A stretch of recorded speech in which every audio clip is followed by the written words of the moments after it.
राजस्थान के एक एसडीएम, उनकी लड़ाई हो गई पेट्रोल पंप वालों के साथ। और रीजन वही, मेरी कार पहली भरनी चाहिए, मैं एसडीएम हूँ, ऐसा वैसा। अब एसडीएम है, अकड़ तो आएगी उसमें, लेकिन हाथ नहीं उठाना चाहिए था। और एक पेट्रोल पंप वर्कर, वो भी नहीं छोड़ा, वो भी फ्री का दे दिया। सरकारी ऑफिसर से याद आया, झारखंड की एक लेडी ऑफिसर, पहली नौकरी, पहली पोस्टिंग और नौकरी का पहला दिन, उसमें भी घूस लेके पकड़ी गई। मतलब लाइफ की पहली घूस उसी दिन। अरे मैडम जी, कितनी भूखी थी आप, नौकरी के पहले दिन में ही। अरे कम से कम 2-3 साल ढंग के नौकरी कर लेते, सैलरी से खाते, लेकिन नहीं, भूख जो इतना है तुम्हें, घूस तो लेना पड़ेगा। महाराष्ट्र का एक इंसान भाड़े पे कपड़े लाके छत्रपति शिवाजी के जैसा गेटअप में खुली धमकी दे रहा है एक सिक्योरिटी गार्ड को। कपड़े शिवाजी के जैसा, लेकिन काम औरंगजेब की जैसा। वाह भाई। और उसको धमकी दे रहा है, तू यहाँ पे रहता है तो तेरे को मराठी बोलना पड़ेगा। वही वार ऑफ लैंग्वेज। मैं तेरे को मान लिया ना हिंदी में बात करके, तो मेरे को तू सम्मान देना चाहिए ना महाराष्ट्र में मराठी बोल के। कितने साल हो गए तेरे को जॉब करके यहाँ पे?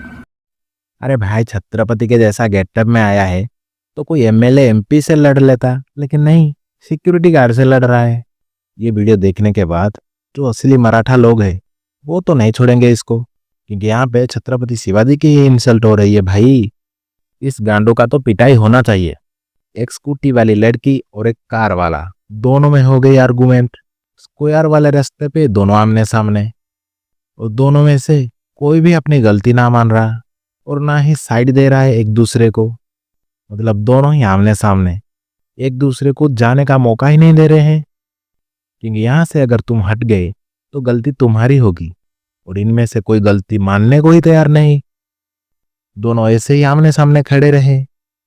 ये किस प्रकार का युद्ध है भाई? पता नहीं भगवान इनके लिए एक दिन 36 घंटे का बनाया होगा, इसलिए तो इतना मुफ्त का टाइम मिल रहा है। अरे गलती हो या ना हो, वहां से साइड मार के फिसल लो, लेकिन नहीं, इनको तो टाइम पास ही चाहिए। केबीसी का जो अकड़ू घमंडी बच्चा, वो लिख के बोल रहा है मैं अपोलोजाइज करना चाहता हूँ, मैं बहुत रिग्रेट कर रहा हूँ, जैसा नहीं करना चाहिए था, वगैरह वगैरह। लेकिन ये सब देख के पता चल रहा है कि मोहल्ले में, स्कूल में जो बेइज्जती हो रही है, उससे बचने के लिए ये सब। और ये सब लिख के सॉरी बोलने का फॉर्मूला इसका तो नहीं होगा, इसके माता पिता का ही होगा। बढ़िया भाई, गांड फट गई एकदम। इतने ट्रोल, इतने बेइज्जती होगी तो गांड तो फट जाएगी।